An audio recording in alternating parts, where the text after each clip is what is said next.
Hello everyone. तो आज हम एक बहुत ही इंपॉर्टेंट डिफरेंस करने वाले हैं जिसमें अक्सर बहुत बच्चों को कंफ्यूजन रहता है। कोई बात नहीं, होता है बच्चों को कंफ्यूजन। जब हम छोटे थे बचपन में हमें भी ये कंफ्यूजन रहता था, लेकिन जैसे जैसे हमने अपने टाइम में कॉम्पिटिटिव एग्जाम की तैयारी की, फिर इतने सालों से पढ़ा भी रहे, तो हम ये बच्चों को बहुत अच्छे से ये डिफरेंस क्लियर करते हैं। कोई बात नहीं, नहीं पता तो अब हम सीख लेंगे। ठीक है जी। तो पहला क्या है, 2 cube whole raise to power 2। और दूसरा क्या है, 2 क्यूब और उसकी पावर 2 है, 3 की, है ना। तो इन दोनों में डिफरेंस क्या है, आइए ये देखते हैं। आंसर तो बिल्कुल सेम नहीं है, क्योंकि एक में तो ब्रैकेट लगी हुई है। उसका क्या मतलब है, जिसमें ब्रैकेट लगी हुई है उसका मतलब ये है, अगर आपको पता हो a raise to power m to the whole power n क्या होता है, तो आप कहेंगे सर ये a raise to power mn होता है। तो जो पहला है वो 2 रेज टू पावर 3 इंटू 2 का मतलब क्या है, 6 हुआ। और 2 रेज टू पावर 6 क्या हुआ, 64 हुआ। तो पहले का आंसर तो 64 हुआ। अब बहुत बच्चे सोच रहे होंगे कि सर ये mn ही क्यों होता है। चलो उसका भी रीजन बता देता हूँ।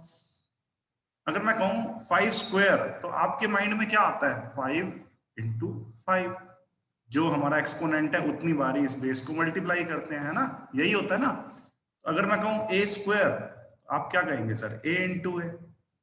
और अगर मैं a की जगह 2 क्यूब रख दूं, तो 2 क्यूब का स्क्वायर मतलब 2 क्यूब को 2 बार मल्टीप्लाई करना है।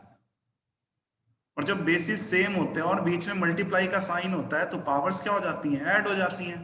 तो 3 + 3 कितना हुआ, 6 हुआ।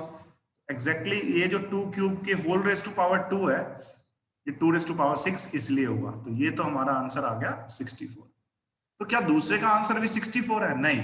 जब ये ब्रैकेट नहीं लगा होता तो फिर हम ऊपर से देखना शुरू करते हैं। तो एग्जैक्टली exactly पहले हमें 3 रेज टू पावर 2 दिखाई दे रहा है, और 3 रेज टू पावर 2 क्या होता है, 9। तो एग्जैक्टली ये 2 रेज टू पावर 9 है, जबकि उसका आंसर क्या था, 2 रेज टू पावर 6 था। समझ गए मेरी बात। तो 2 रेज टू पावर 9 क्या होता है, 2 दूनी 4 दूनी 8 दूनी 16 दूनी 32 दूनी 64 दूनी 128 दूनी 256 दूनी 512। 2 की पावर 9 512 होता है, क्योंकि 2 की पावर 10 1024 होता है। तो 2 की पावर 9 हाफ करना पड़ेगा। ऐसे भी सोच सकते हो, 512।